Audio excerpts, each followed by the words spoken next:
This is a patient who comes to our clinic and frequently requires wound care and offloading for neuropathic foot ulcers. She has claw-toe deformity, an intrinsic minus foot with significant loss of protective sensation. The other problem is that she has dementia, so she is not always using her protective footwear. She routinely walks around the house and outside without her shoes, so she is vulnerable to high pressure in multiple areas of her foot. She comes to the clinic for routine follow-up and presents with various foot problems, and we are always strategizing new ways to keep her foot healed, while at the same time allowing her to remain active and as physically independent as possible. Today, her foot looks good, but she is starting to develop some moderate to heavy callus on the distal ends of her toes. She is a perfect candidate for a custom toe pillow. You can appreciate from this lateral view of her foot the clawing in her toes and the potential pressure she would have when walking.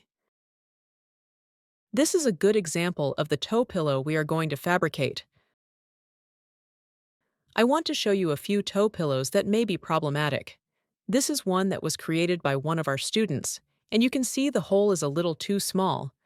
I like to incorporate an opening for two toes, but also, it's cut in a way where there is a flap left around the pad, and this can fold up when the patient is walking and may cause pressure. This one, on the other hand, has a hole that may be too large depending on the foot you are working with.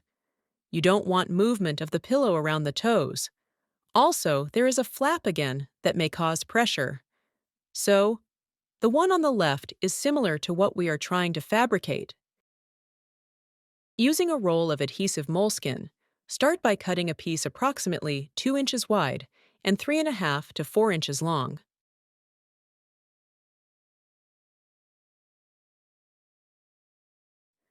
Peel back the adhesive cover and place the moleskin down with the adhesive side up.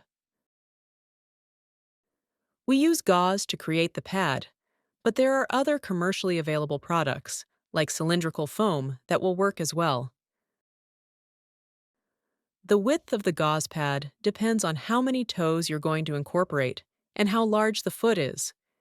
If you have a small petite foot like our patient here, the pad will be relatively small. Someone larger will require more padding. Wrap the gauze into a tight roll.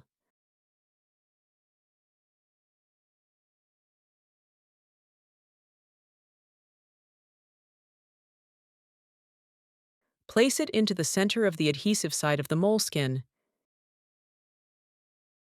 and then fold the moleskin back on itself, covering the cylindrical pad, so that it sticks together and fixes the pad in place. Press the moleskin together tightly around the pad, ensuring you remove all of the wrinkles. Using a pair of scissors, cut a half-moon shape, getting as close to the sides of the pad as possible without cutting into the pad. To cut the hole, you fold the rounded tab of the pillow over and again cut a half-moon shape, getting as close to the pad as you can.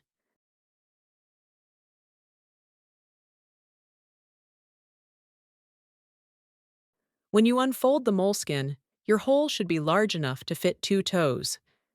Fabricating the pillow for 2 toes, even though most of the callus is on the distal end of the 3rd toe, ensures we distribute pressure over a larger surface area. You want this to fit snug but not tight enough to cut off the circulation, but you don't want it to move and change position. Press it under the toes, and once you're happy with the fit and placement, it can be taped in place to prevent the pad from moving around in the shoe and cause a problem. Again, you want this to be snug but not too tight. You can see, when she stands up, there is no pressure on the distal ends of her toes. The custom toe pillow is quick and easy to fabricate, inexpensive, and is very effective at relieving pressure on the end of the toes in someone with claw-toe deformity.